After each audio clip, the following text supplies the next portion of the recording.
Welcome to the Mass Discussion, a long overdue podcast. Yes, we know. We've been holding you on. We've been holding you on, stringing you on. You've been asking me in the Q&A, where is it? Well, it's here. All right. And we're here to stay. So we are joined by Joe. If you don't know Joe, he's a good, well, I said junior bodybuilder. You're not your junior anymore, are you? We're all out the juniors now, aren't we? We're all fucking old now. So, you know, we're looking at a while. He's a good friend. He's a good friend of the podcast. Good friend of the podcast. Dan competed him in 2019. I competed with him in 2018. So yeah, good to have you on, Joe. How are you doing? What's going on? Thank you very much, sir. I much appreciate it. So yes, things are going well for me at the minute. So as you'll probably know, I've not long been back from Dubai. So went to Dubai, pretended I was an influencer for about 4 weeks, and in January. And now I'm back. But I think the interesting thing that probably people want to speak about is my new sort of change in coach. And obviously Dan has obviously had a similar opinion to me, and obviously I'll be working with Sass moving forward. And yeah, Sass is an old friend of mine, to be honest with you. And it was kind of only a matter of time until we started working together. In my earlier prep, so like the 2018 one that I did with you, Josh, never got prepped by anyone. So I was always just like bouncing ideas off people around me in the gym, blah, blah, blah. And that's when obviously Sass was influencing my sort of fucking cycles, my drugs, my training, my food. And I was just picking up bits here and there. And then it kind of 3 years down the line, now we're starting properly working together, so to speak. So Sorry to interrupt, mate. How did you actually get to know Sass? How did that come about? Yeah, so literally we trained in the same gym as each other. It was as simple as that. At the time when I first met him, I was probably like a 17-year-old kid, but he was the size he was. But that was literally what it came down to. But Sass being Sass, like he's not up himself like a pro bodybuilder that you know the stereotype. You know what I mean? Like the angry guy in the gym. He's probably the guy that would give people the most information out of anyone. And we just fucking got along really well, to be fair. I think he did a video on JP's site when he was working with JP quite a while ago. So yeah, just good friends on that level, and that's sort of the attraction why I wanted to work with him. Yeah, I remember on the JP site when Sass had a training video. I remember first seeing you in that training video with him. Yeah. Then he said he's a junior, and I thought, fuck, I'm competing in juniors this year, and I ended up competing against you like a year or so later. Yeah, it was about a year later. That's going back some years. I remember that. I had a midlife crisis as well. I had a line shaved in my head as well. Yeah, it was pretty bad. I remember that. Can't be that bad. I mean, when I did the 2018, I had a beard and I left a little bit like a chin strap. It was ever so faint. I looked back and I went, what the fuck was I going on? You look like a different person without the beard. You look like a different person. Oh, mate, that's the biggest question. Are you going to shave your beard off when you prep? I'm like, well, I'm going to make sure you can see my upper fucking chest, but that's about it. It's going to say, like, if I shave the beard off, it's like I've taken away my identity. I'm known as the guy with the beard. Like, that's me. When you do a most muscular, do you have to hold your chin up like this so you can see your traps? For me, no, I don't do that. You can only see a little bit of them, and I'll have to get it sorted. I have to get it like that. So you see what I mean? Yeah. Get like that. We just keep it here. Probably shave it here. It'll be all right. But you know what's going to happen in prep? You get lazy, right? I ain't going to the fucking barber. I've got shit to do. I don't give a shit. So I'll end up just fucking leaving it, and I'll have this fucking thing like this. Get to prep, just smarten up, fade. Whoa, fucking ready to go.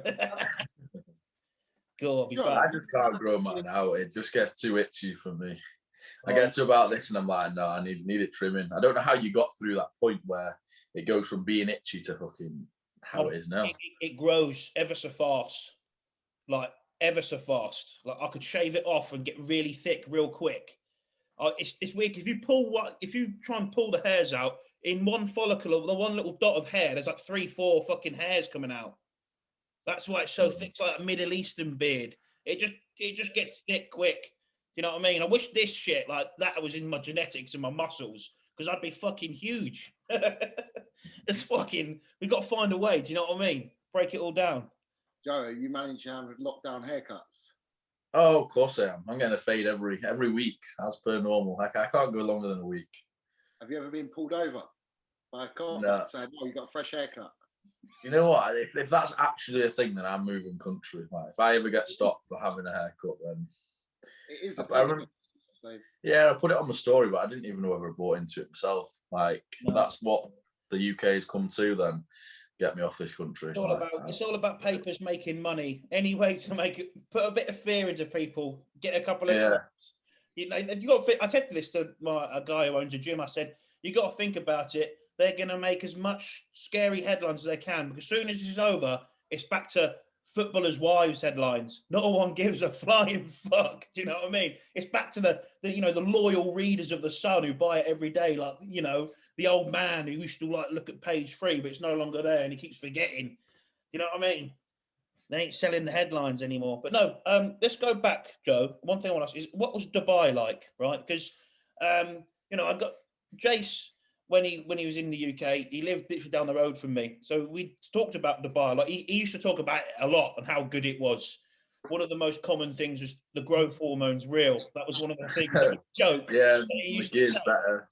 We used to joke back and forth like that. But how was Dubai? What is the vibe like out there? Because it looks really cool. I mean, it looks too hot for me.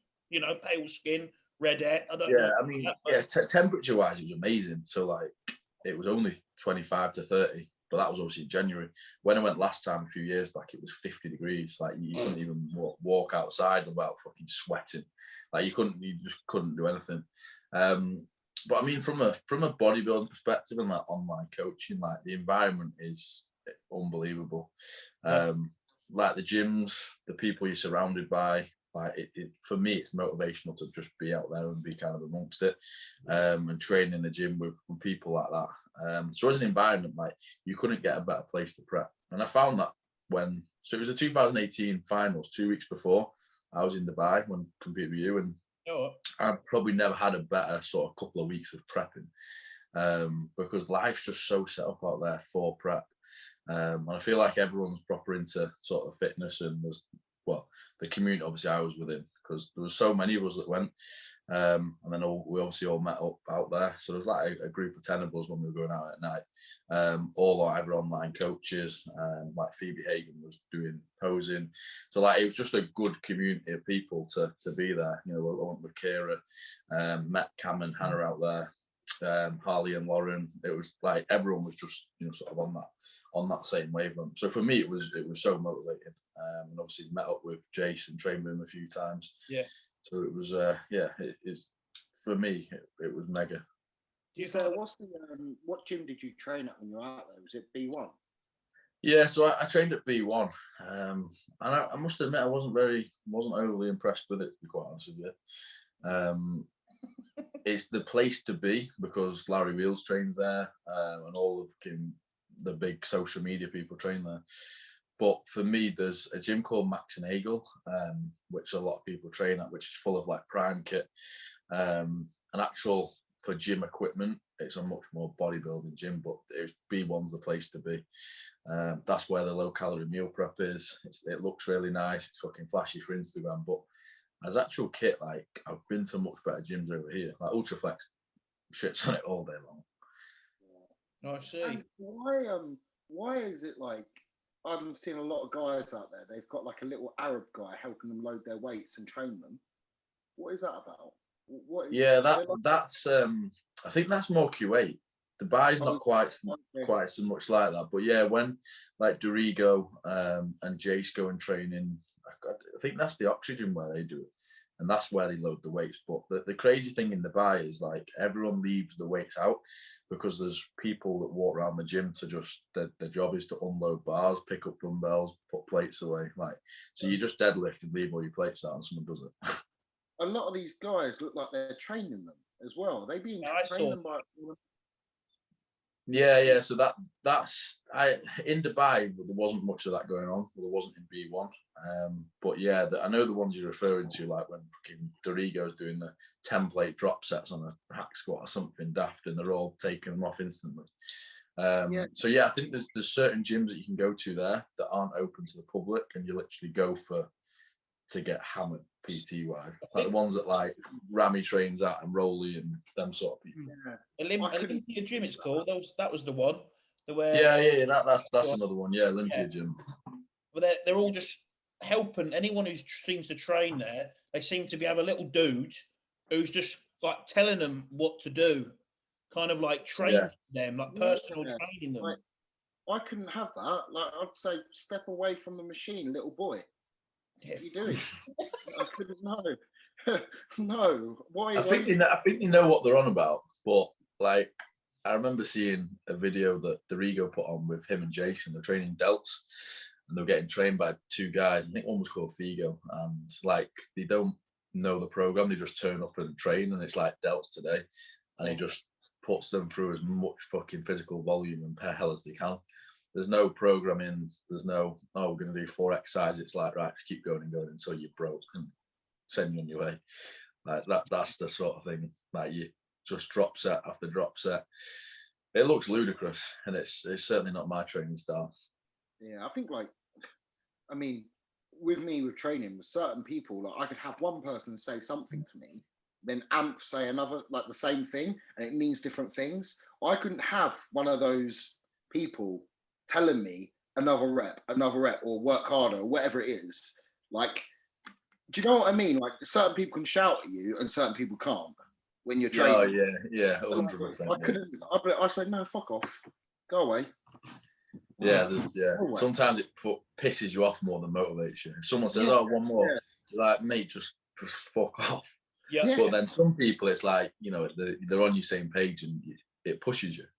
Especially you can go one in those sets where it's like really heavy and it's like a big exercise, like a deadlift, and then you've got someone going, "Yeah, you've got one more," and you're like, "Yeah, I've just literally scraped that over my fucking knees and like done the worst rep ever to get it up, and you're telling me one more.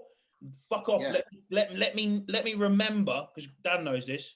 Let me remember that I've got to control the fucking like the eccentric. Let me remember that. Then you shout one fucking more." Like I've done a few flip outs at people for doing that.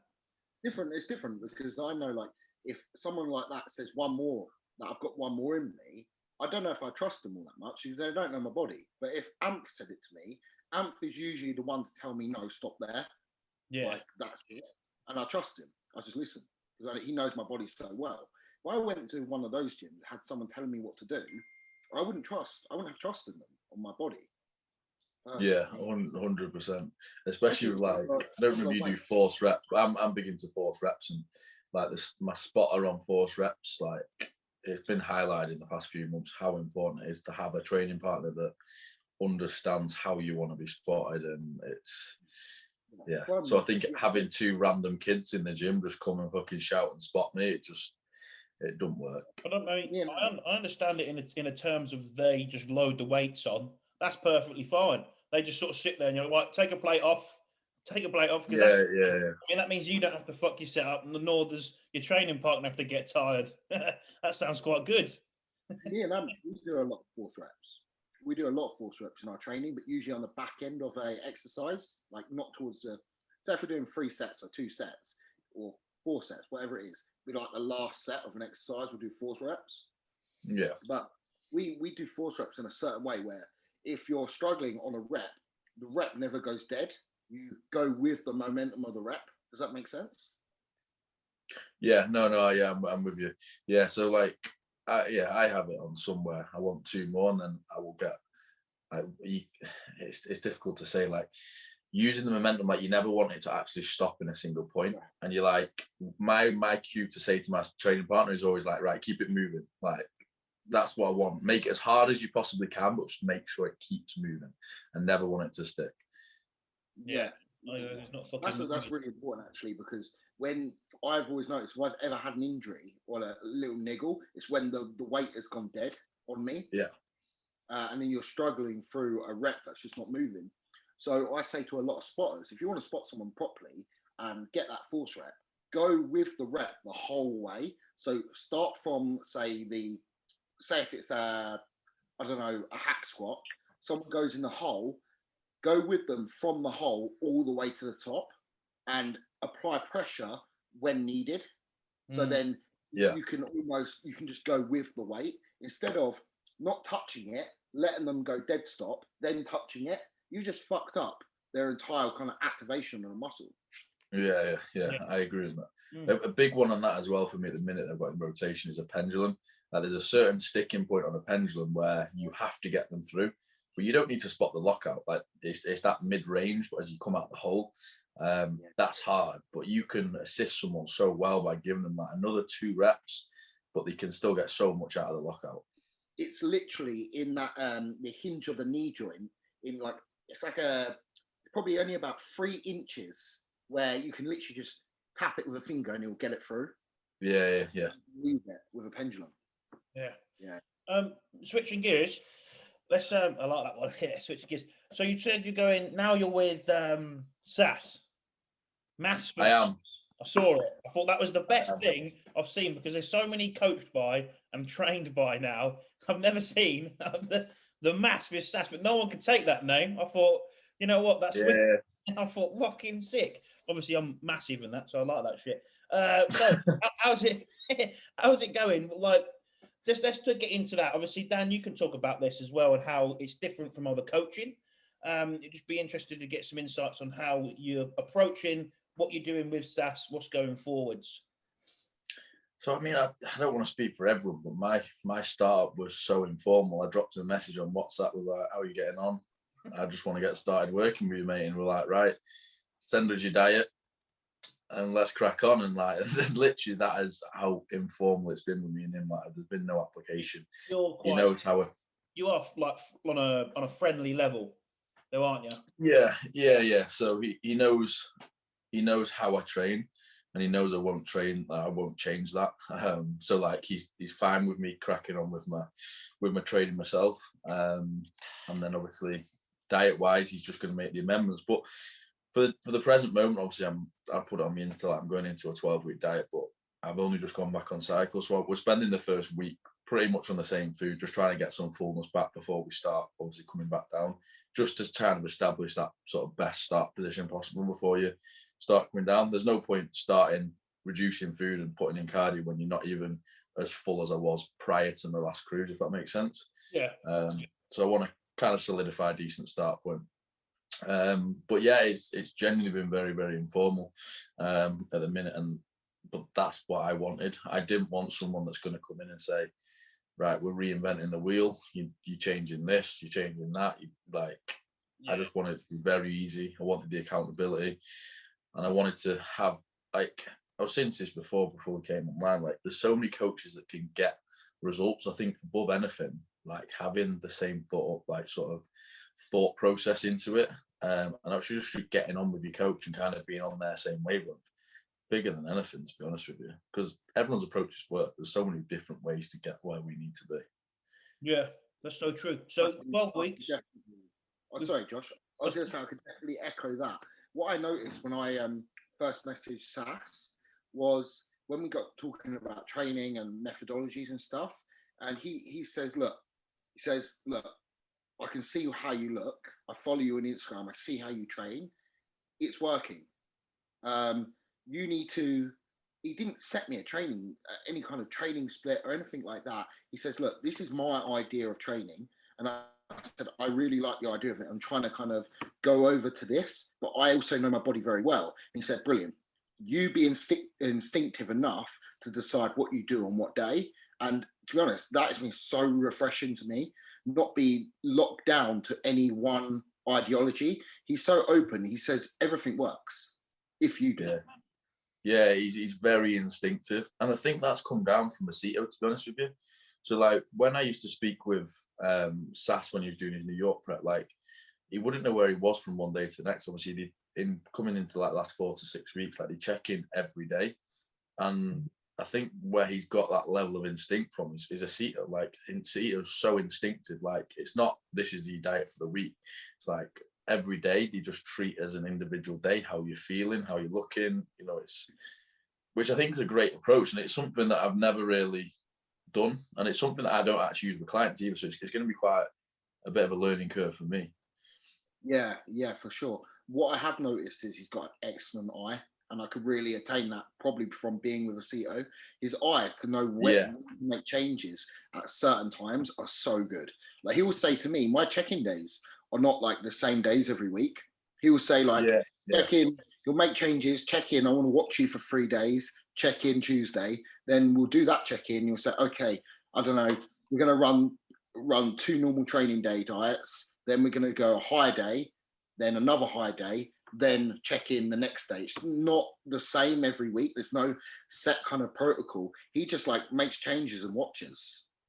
Yeah, it's cool. Yeah, I love it because it's something that I've never ever experienced. Yeah, it keeps you on your toes as well. What I was going to ask Joe is, you 12 weeks out. Is that what you're saying?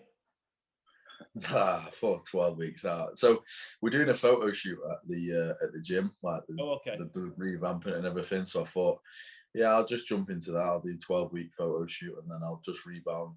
I'm nowhere near big enough yet. I don't want to get in the stage before I'm like crazy different to the previous.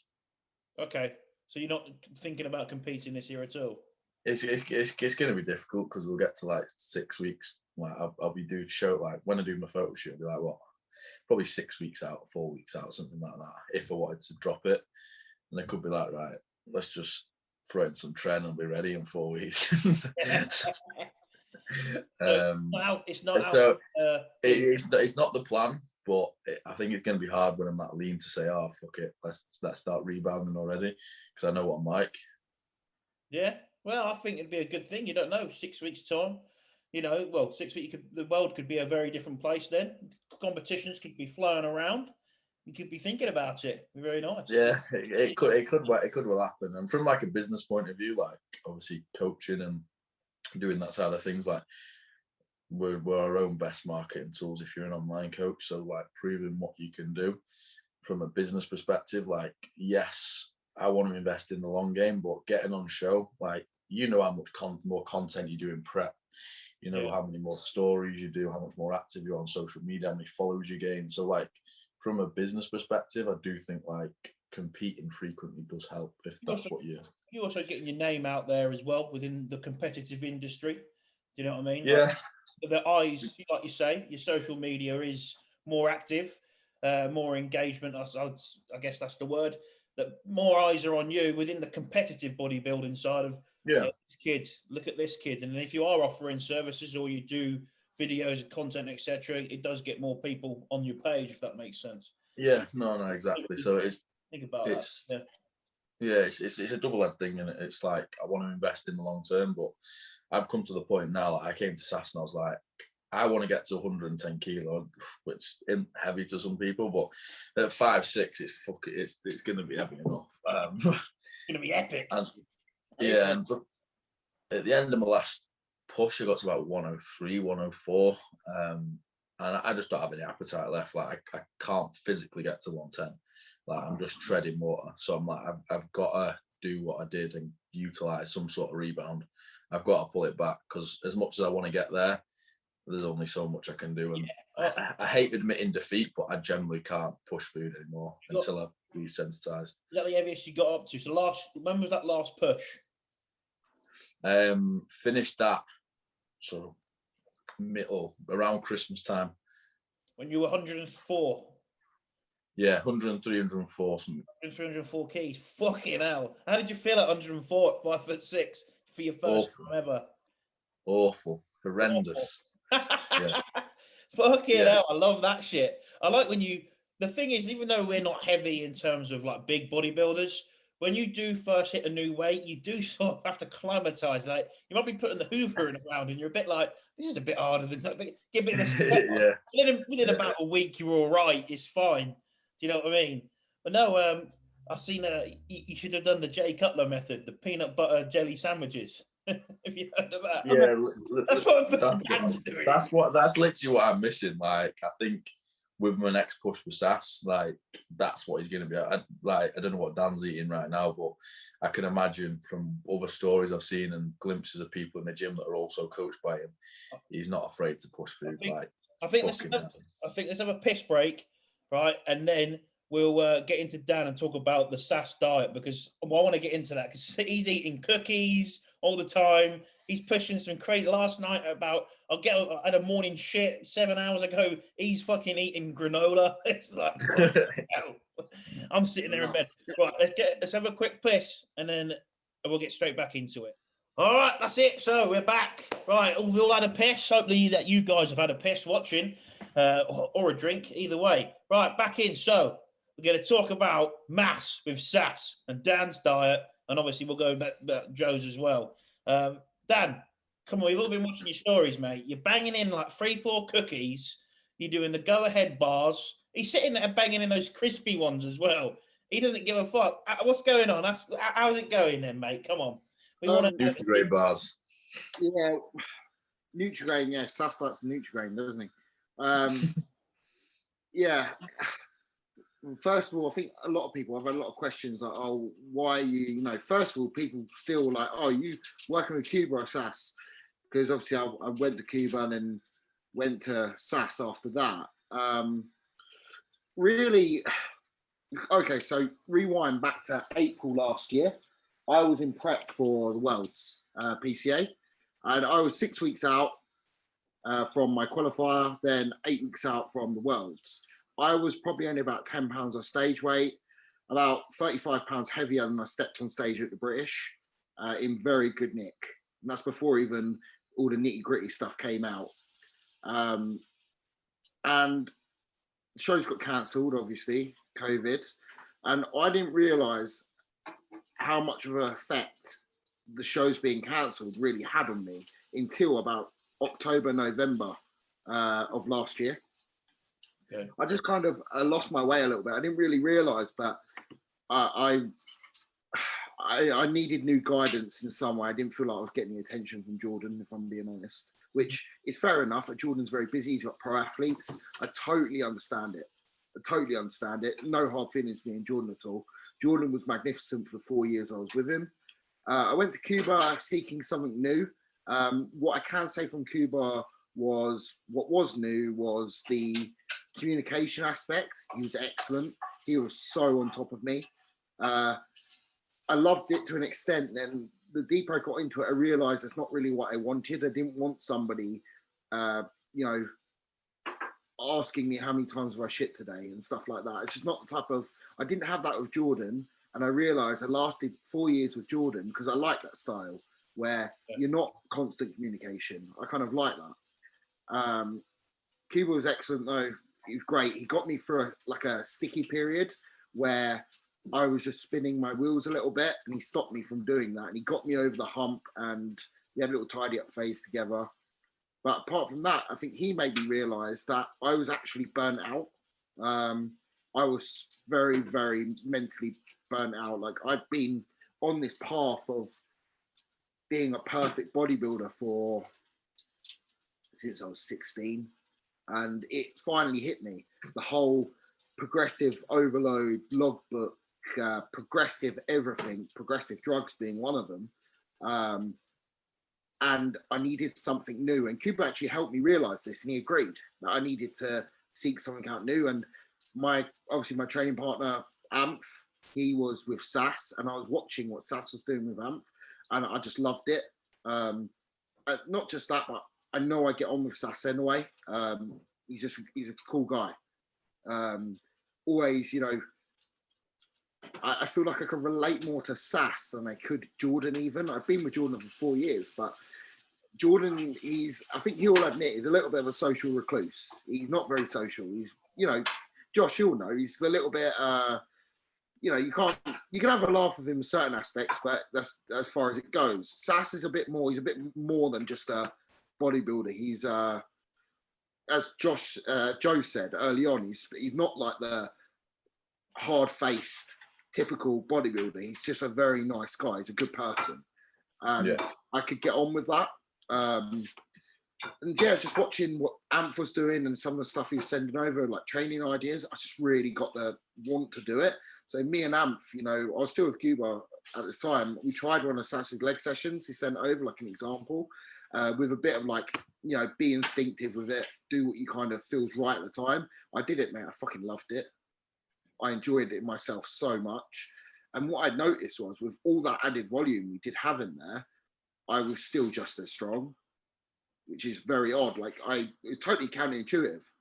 I thought you had to rest like 5 minutes between a set and only do like one set to be able to be as strong as possible. But what I've noticed is the strongest guys aren't always the biggest. So there's more to it, clearly, because I know I can hack squat on a Cybex 7 plates, but for some reason I haven't got big roundy legs. So there's something missing there, right? So yeah, I just basically seeked out Sass and his training methods and got on like house on fire, like fucking let's go. And ever since then, mate, we've been pushing up my body weight since I dieted down. I am now about 2 pounds off the heaviest I've ever been. And I'm just over 10 weeks deep into a cruise. With Sass, like his methods, what I have noticed is he's a lot lower to moderate drugs in the off season. He doesn't push drugs because you have food. But come prep, he just uses his initiative and what your body needs. He watches. He's very instinctive in that way. And that's just something I lost my way with. I think I promote to my clients and everything that, yeah, you don't need a lot of drugs in the off season because you have food, but all the whilst I'm using 2 grams plus in an off season setting, which I'm almost like got a blindfold over my eyes as I'm talking, because it's like do as I say, not as I do, which for me, like, you know, obviously I was coached, but there's no place for it at my stage for me personally when I have food at my disposal, because how I see a lot of these guys who run high drugs year round, their body is then toxic year round. Year round. So how do you expect your body to respond to a prep when your body's in its most stressed state? How do you expect your body to peak for a show, to want to peak for a show? And it doesn't, because I'm not going to name names, but the guys who run high drugs year round, they're not successful on stage. They're just not. There's a different look. And the guys all at the Aceto camp, which you know aren't running mass amount of drugs in the off season because they're coached by Aceto, tend to win shows. Yeah, why do you think that is? Because their body is not systemically inflamed year round. It actually has something to respond to. Yes, in your off season, you're not going to look as good. But are we Instagram bodybuilders or are we bodybuilders? What really matters is what you look like on stage. And I want to be very, very good on stage. I don't care how I look for Instagram at all. Yeah. And I made that clear to Sass, and he's like, I couldn't agree more. And really, we've just been pushing food, and I don't think we'll get on a cycle until my body tells him that we need to. There's no set time frame that you have to be on a cruise for 8 to 10 weeks. It's when the body tells you it really needs to, you know. Regards food is very high. So I'm trying to communicate at the same time having a meal made for me. My food is high as it's ever been. Diet is actually, people think it's dirty, my diet. I don't think it is. It's not at all. It's pretty clean, but then he adds things on top. So we almost have like a baseline diet that is very clean. Then on high days, we add things on top. So for example, my high day, had a high day yesterday and I got a high day tomorrow. I'll read it out, an example of a high day. I saw fucking a table full of sushi yesterday. That's all I saw. Yeah, that was my off-plan meal. Oh, okay. Yeah, sushi. Me and Amp did sushi. It's not part of the high day, is it? Yeah. So, like, my baseline diet will literally be like, so for example, a typical meal would be, I don't know, pre-workout, 200 grams of fish. I like fish pre-workout. It digests quick, digests well for me. 150 grams of cream of rice, 100 grams of blueberries, 10 grams of coconut oil. That to me is a very clean meal. Yeah, that's clean. Then on a high day, to add calories to that meal, it will add in 3 cookies. That's what it is at the minute. Then post-workout, same kind of meal, but it will add on a muffin. Then post-workout would be an off-plan meal. For me, it's eat as much as you can. So That's what my body is used to. Is literally I said to him, I eat a lot, and he said, well, if this is how you look when you eat a lot, keep doing it. I don't care. Just keep doing what you're doing. Yeah. So it is literally just eat as much as you can, and sushi I can eat a lot of. So quite easy to bang in the pieces, though, isn't it?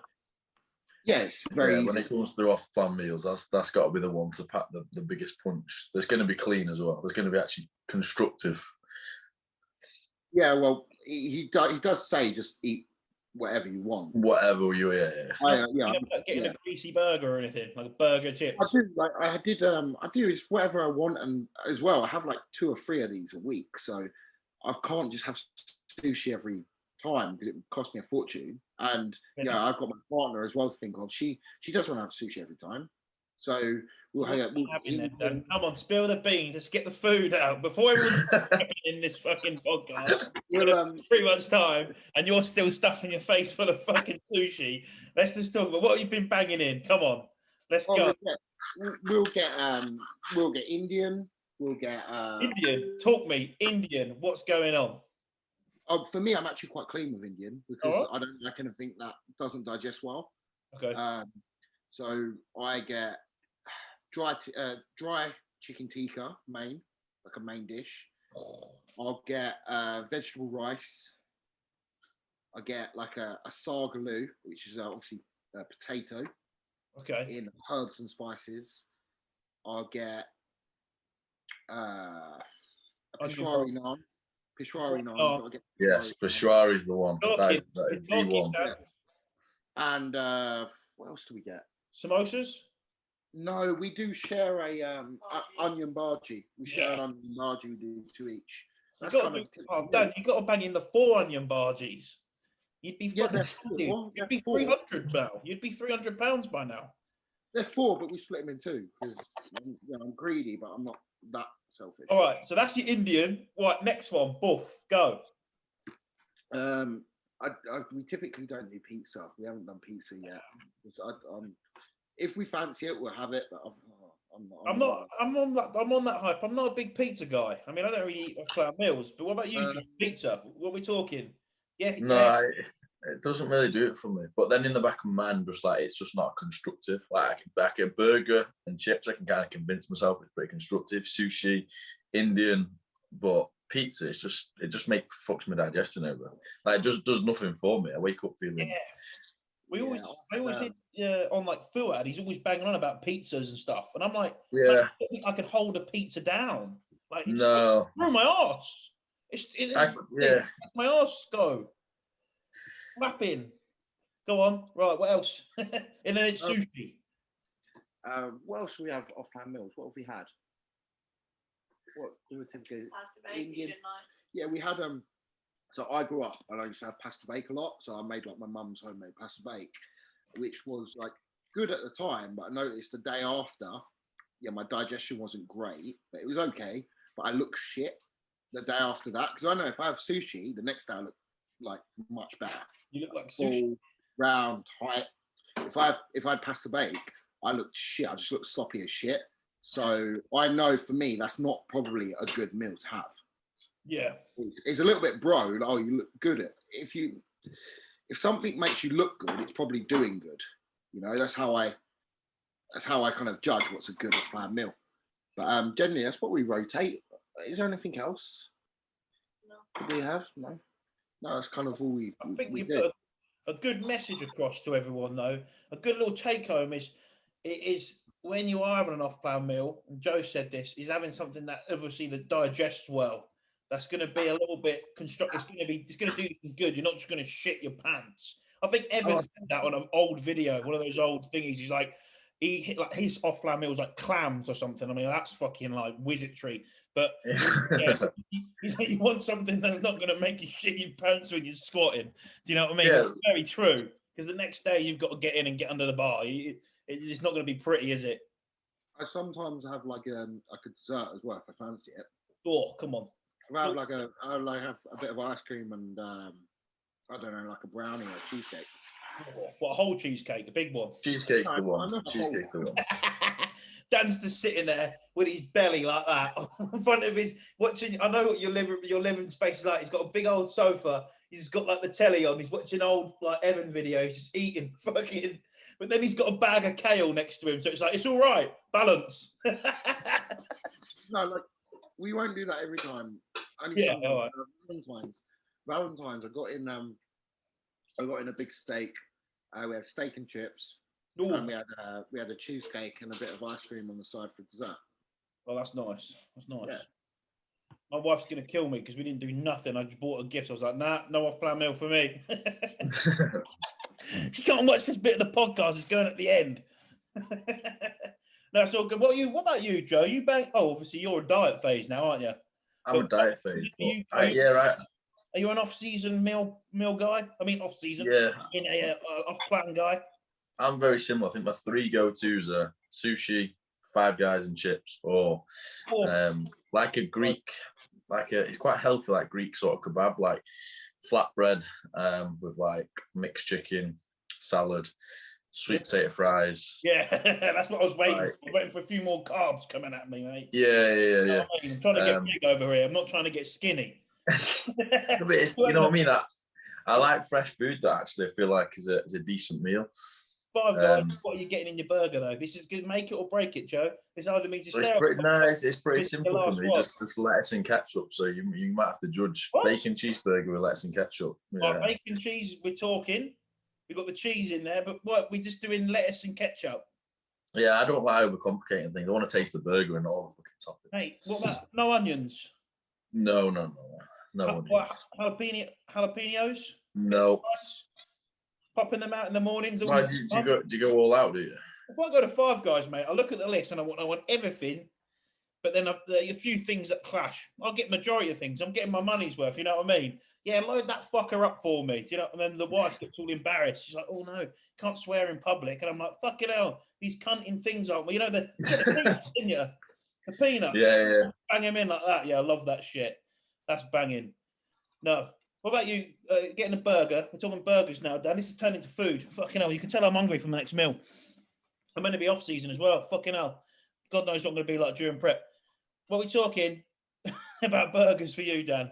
What are we doing? Where are we going? I don't know. I like the idea of a burger off family. We'll probably do it on next one, to be fair. We've got one tomorrow. We'll probably do a roast dinner actually. It's Sunday, isn't it? Really nice. Got to stay traditional. Yeah. I don't know. I'm quite plain. I'm a bit like Joe. Bit of lettuce, tomato, gherkin. I'll push it as far as some onions. What? Oh, cheese. Bit cheese. Yeah, cheese. Got to have cheese. Yeah. Fucking hell. I feel like the only person here. Well, I'm the only person who doesn't eat fucking off-plan meals. Well, mate, my whole thing is I feel like we're kind of glamorizing eating shit food. I don't think it's the case at all. No, it's not. Dan is right. I think it has a place, in my opinion, off-season setting, because I know that when comes prep, that comes out. My body has something to respond to. Yeah. How I look at it is like, if you think of a pendulum, you need to pull the pendulum all the way back to one side for it to reach the other side. Yes. Because you see the guys that typically do go a little bit looser on their diet in the off season, but they get in the food and everything, and they're not too fat. That's important. They're on high food, and they're not too fat. They get in the best condition. Yeah. Look at the Cetos guys. That's just the case. Then it's the guys who try and, in my opinion, stay on high drugs and perfect eating year round. I don't really see them getting mega condition. Yeah, I feel the same. They just kind of stay in shape. And it's like going back to the drug side of things. You're just so unresponsive. And Sass always said the same to me like years ago about low drugs in off season. So your body's actually got something to respond to. You've not been partial to it the whole year, so it's a bit like shit. And some people are into like the androgen receptor down regulation and all the rest of it. I'm a massive believer. Like, I know the longer I cruise, the better like kick I get off the back of the start of the cycle. Whether it's bro science or not, or whatever people want to call it, but it definitely does work. Towards the back end of a cycle, if you're already using a lot, you can add in something else and not really get a lot out of it because your body's already burnt out. So it's definitely got its place. And like you said, you don't even have to make any diet changes when you start the diet. You can literally just cut out the shit and the off-plan meals, and you'll see a drop from that. So it gives you another variable to use. And more importantly, I am really enjoying my off season right now. I am loving it. I'm having so much fun. Like the training, the diet, mate. I love all my food. I love every bit of it. Yeah. And I'm going to be doing this thing for a long time. I hope I can do this for another 15 years. Yeah. Bodybuilding competitively. I don't want to do this for 15 years and be unhappy because what I really want, I can't have. So why not in my off season actually have what I want and enjoy every fucking year I do this bodybuilding thing? Yeah, and psychologically, I think you always progress, and it sounds cliche, but like wherever your mind is, your body does follow. And like if you're genuinely in a positive state of mind, I think you're going to progress so much more. If you're genuinely invested into it, you're mentally in a good place. You're attacking your sessions in the way you want to be. You're not resenting anything. I just think you grow so much better. 100%. One of the things that this like 2 year plus off season's taught me is definitely when you're happy and you're just like enjoying it, you just do it. You get them regardless of what method it is. If it's clean food, high clean food all year round, or if you're having a bit of junk in here and there, whatever it is, that positivity definitely makes it just easier. Do you know what I mean? It doesn't feel like I see what you mean by that. That is a massive key to into making some good progress for sure. Yeah, especially during the season, because the off season isn't rewarding as prep. In prep, week in and week out, you look completely different. Like you're 12 weeks. 12 weeks isn't a long time, really, is it? If you put it in perspective. No. How quickly is it? We're in fuck me. It's February already. We're almost in March. Like December seems like yesterday. Do you know what I mean? Yeah. It goes quickly, but you get those quick rewards during off season. You're not, and also like Dan said, you look like a bag of dicks most of the time. You left your top up, and you're like, in this light, I've got abdominals. In this light, I've got a belly. You know what I mean? Look at my back fat. Your missus is grabbing it, going, "Oh, I like that." Oh, and be like, "Fucking hell, don't stop fucking putting it around." You know what I mean? Got a bit of a fucking chubber going on at the back, but it's it's not as rewarding. But then, again, if you have that positive, you're sort of just enjoying it. You're just loving the process. You don't give a fuck because you're like, "Oh, I've got stronger. I'm eating my meals. Look at these photos. This was 6 months ago. This is now. Look at my legs there. And my cock's got bigger. Like it's brilliant. You know what I mean? But no, I'm with you on that one.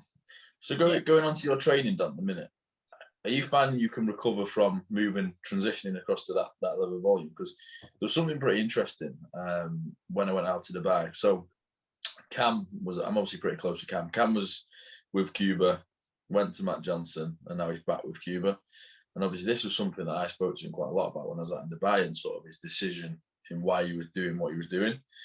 And he felt like he just went so far backwards with Matt because his training volume went so high, and he was running himself like when we were training out there, like it was rest pause, it was drop sets, it was muscle rounds, it was fucking all heavy work, and we were just battering each other. Like the sessions were good, but we were leaving the gym like it was unrecoverable, like the level of volume that we were doing. And this is why I went back to Cuba, because he liked the approach of the low volume training. And I think if you're wired up to train, which I think we all train that way, where you go to fucking the nth degree of failure. We're not sort of leaving reps in the tank and doing multiple sets. It's every set sort of counts. And he just felt like he was just flattening himself out. Just doing too much to the point where he was depleting glycogen and that you couldn't fill back up from. But how have you found it transitioning across the more volume? Are you finding that you can recover, or is this something that's like going to be periodized in? Is it something that you've got to slowly? Well, I'm just interested to know, because right now I'm still doing my own training and it's very low volume based, especially because my cruise was very, very low volume. Like the majority was like one top set and that was it. That was all I could recover from. So I'm interested to know how you kind of found it cruising, but also changing the volume. Okay, so one thing I would make clear about this style of training is, in my opinion, you can't really do it and expect to progress very, very fast if you're a novice trainer. I think you have to have a very, very good sense of training, what works for your body and your recovery status. I don't think novice trainers have a good idea of what really is junk volume and what's just effective volume. Yeah. Okay, so I pride myself, not to toot my own horn. I'm fucking good with training. I know shit. I'm kind of a big deal. No, no. But I've luckily I've been training long enough where I'm very instinctive in my body. I know what's too much and what isn't. I know how something should feel. That breeds progress, and what something, if it doesn't feel right, it probably isn't right. Now, regards volume, we will literally do set after set until we are one set away from knowing that, right, it feels good now, but the next set, it's just going to go dead. And that's when we stop. Yeah, you can't get a bit more out of it. Yeah, we know how, and I can't even, it's like fucking having the that kind of telepathy or whatever you call it, like having the fucking force. You just know. You instinctively know what feels right and what doesn't. So regards our volume, we write out a plan of what exercises we need to do that day, depending on the focus, and we'll do set after set until, okay, we're moving on to this now, we feel prepped for that, or this feels amazing, let's keep doing it. So generally speaking, it will go like, for example, legs tomorrow, in our heads from last session, we have in our plan is like 4 sets of seated ham curl, 4 sets of lying ham curl. Then we're going to do a bit of a superset between a leg extension and a hack squat. And then from there, we'll be done. And we know that the 4 sets of seated ham and lying ham, from last sessions, it's felt great. But if all of a sudden we're a hell of a lot stronger this week, and we just feel absolutely blasted, we might end it at 3 sets. We might end it at 2 sets. We don't know. We really don't know. Till we're in it. Unfortunately, with a logbook, the logbook tells you what you've got to do, even if it feels wrong. Yeah. But that's what we found the benefit of, which I think for novice trainers is a brilliant thing, because I think novice trainers are more inclined to, I don't know how to put that, pussy out. Yeah, sway from the plan. Yeah, they need it for accountability, I think. Luckily, I think having that background of being accountable to a logbook, like do this set or die type of mentality, has helped us. I think we wouldn't be able to get away with this style of training without having that background. We are not the type of people to pussy out from reps. So even with all our sets taking them to the volume and everything like that, we are taking every set just as far to failure as we had one set mentality. Me and Amph, we don't know any other way not to train to failure with force reps and whatnot.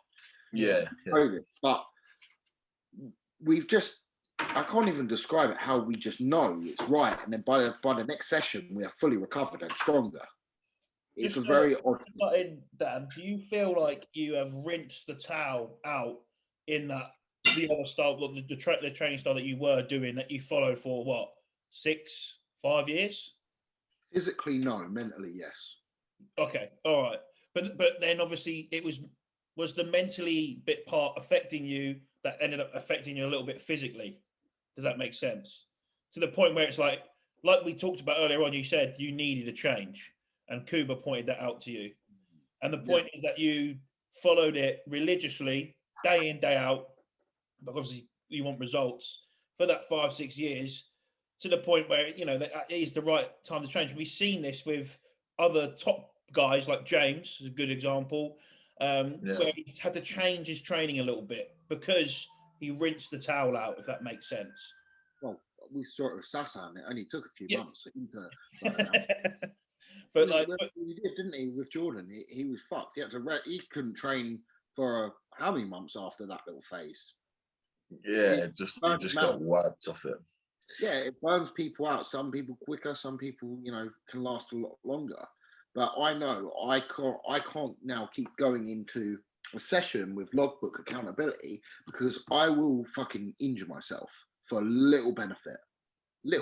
Like if I'm told to go into the gym and I don't know, pull 7.5 plates and I know it's not on that day, I know that I will get injured.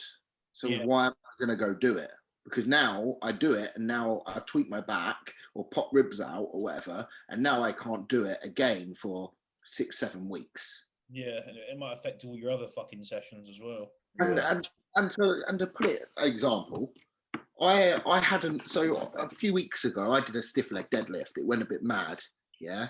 I before that set, I'd done I think 12 sets of back to fucking failure, all out failure. And people say like, oh, how you're not going to be stronger, or you're going to be, lose strength and then you're going to regress in muscle tissue or whatever.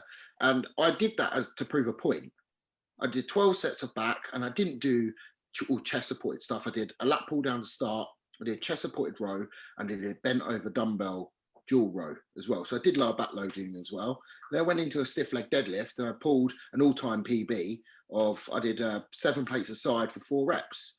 And it's almost just to prove a point. A lot of it is mental. Yeah. You reserving yourself for that one out set and prioritizing strength for certain stuff sometimes is holding you back. Because I know if I started with a stiff leg deadlift, I wouldn't have been able to get all the work done beforehand. I do the stiff leg, now I'm done for the rest of the session. The volume I did. It's just an example where I'm just seeing a lot of things on Instagram right now hating on high volume training.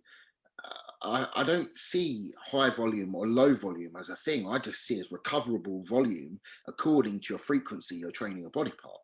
Yeah, I think it's all got a place. It's all relevant. There's no. I've always said bodybuilding is a sport with no rules. Because completely. It is. There is like, you look, some people are very, very high volume trainers and they get very big and some of them are very strong. Yet there is some people who do, like Dorian, very low volume, sticks to a logbook for his whole career and it works. It's what works for you. And also when you get to a stage, Dan's a perfect example, which just happened, you're going to have to change it up a little bit because you need to get that next level. You need to propel you to that next level, if that is a mental block or if that is physical, because it's, in sport, it is a sport at the end of the day. Yeah, I think push-pull legs is been so effective. Like the earlier, it teaches you how to train to fail. It teaches progressive overload, frequency, recovery. But for me, like I've probably this past year, I've been doing body part split, and the amount of progress I think I've got over just doing a body part split alone has been crazy, to be honest with you. Like actually giving the attention to individual muscles that I just couldn't get in the chest, shoulders and arms, and I wondered why I had shit chest, shoulders and arms. But without doing a delt session now, I can't get anything out of a push. After chest, I'm done. And it's not just even weights and logbook numbers, it's the feel of it. It just feels completely different. Like I can't get the same pump, I can't. And this is where the logbook kind of falls short in it. It's, there's myofibral and there's sarcoplasmic, and I think you're just constantly hammering that, and you're not getting that volume to actually kind of hit everything that you need to. For me, I do think after that push-pull phase is over, like a body part split, going towards more volume, more instinctive training, definitely has its place. Well, for me at the minute, push-pull legs is working fine. You know what I mean? It's working, like, where I am, at my point, it's working. Everything's fine, all fine. Yeah, you're still progressing very well. There's no set thing where after a year you've got to go to a body part, or after 5 years, there's no set path, is it? It's good for people to listen to that and see 3 people who aren't, at the very top of their careers. If that makes sense, do you know what I mean? Who are We've all transferred. You're still sort of on that boat, and me and Dan have moved off at different times. But like, there's no right or wrong. I think you just kind of know within yourself when the time is right to think, I could get more out of something else now. Anyway, fellas. I think push pull legs though. I think it would work for all three of us if we did it. And what Yeah. I want to make clear, people say, like, I put this in my story earlier because it's starting to get like team low volume versus team high volume, and I fucking hate to say it, but it's like the JP methodology. The JP methodology has taken over Instagram, and now if you do anything different, you're wrong. I think JP methodology works. I think everything works, but what actually works is not the whole loading and back offset bullshit. It works. Yeah. That does work. But what you're forgetting, what all three of us do, we train fucking hard. Yeah. And failure. Now, and recover and take our rest days and recover. Yes. Come back in and do it again. Yes, you could either make up some mythical bullshit and say this is the magic thing that works, or you could strip all that back and see what everyone who looks good does, and strip it back and say, you know what all these people do, they all train very hard, they all train to failure, and they all train and recover. Yeah. That's the foundation of everything. And I think there's too much of this creating a special thing that's a mystical training program or something, when really what everyone does that is successful is those underlying things. Yeah. And unfortunately, it's actually sexy in itself. Yeah, literally. I think a lot of it is a business thing as well. Like everyone who's a coach or wants to make a mark on the industry has to have their set way. And if they're going to say, oh, I do the same as everyone else, they're never going to stand out.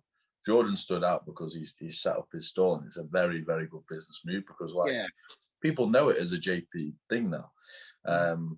But you only have to look at all the previous Mr. Olympus and stuff. Like, there's very few who have done push-pull and stuff. So, like, you know, but then Hunter Labrada, look at the progress he's made. Like, there's always going to be someone on both sides who's done very, very well. Yeah, and to just make it clear, sorry, Joe, before I get people forwarding this onto Jordan, so I'm talking shit because I'm not, it works. What Jordan's saying is works. And Jordan will admit himself, he's not really married to any one ideology. It's the people following him who misconstrue what he's trying to teach. Train fucking hard, train to failure, and train at volumes that you can recover from. That is Jordan's methodology. Yeah. But it gets blindfolded and put in flashing lights and. Well, it's like he says, when people say, oh, this exercise or this exercise, he goes, why didn't you just get strong at all of them? That's something he commented, and that's like, like why is it one exercise for all? Why didn't we just get strong at all of them? Which makes good sense. But anyway, guys, we're gonna have to wrap it up because it's coming towards meal time, and I'm getting hungry. Yeah, my salmon's just come out of the oven. I thought the salmon was ready. Anyway, we'll have to do the catch up again, and we'll probably have to do some listener questions after this because we maybe have a few. So if you've got a question, do the comments below. We'll list them down, and we'll put a little Instagram thing going on. But we could probably meet up again and do this again, eh? You want to jump in, Joe? Yeah, we could talk forever. This is the problem. Like, you could do another 2 hours now quite happily. Like, there's. Dan, you all good to jump in again? Yeah, man, we need to. It's hard. There's this Josh. I keep calling him fucking Josh. I keep thinking we have Josh K on here. It's Joe. It's Joe. The thing is, it is something like we're all very passionate about this, and we all have a lot of knowledge. So there's so much we have to share between each other, and we could talk forever. So yeah, definitely we'll have to get another. All right. Okay, guys. See you on the next one. Fucking just get huge. Or get built. What are you doing? Sweet. Good night, buddy. Thank you, guys.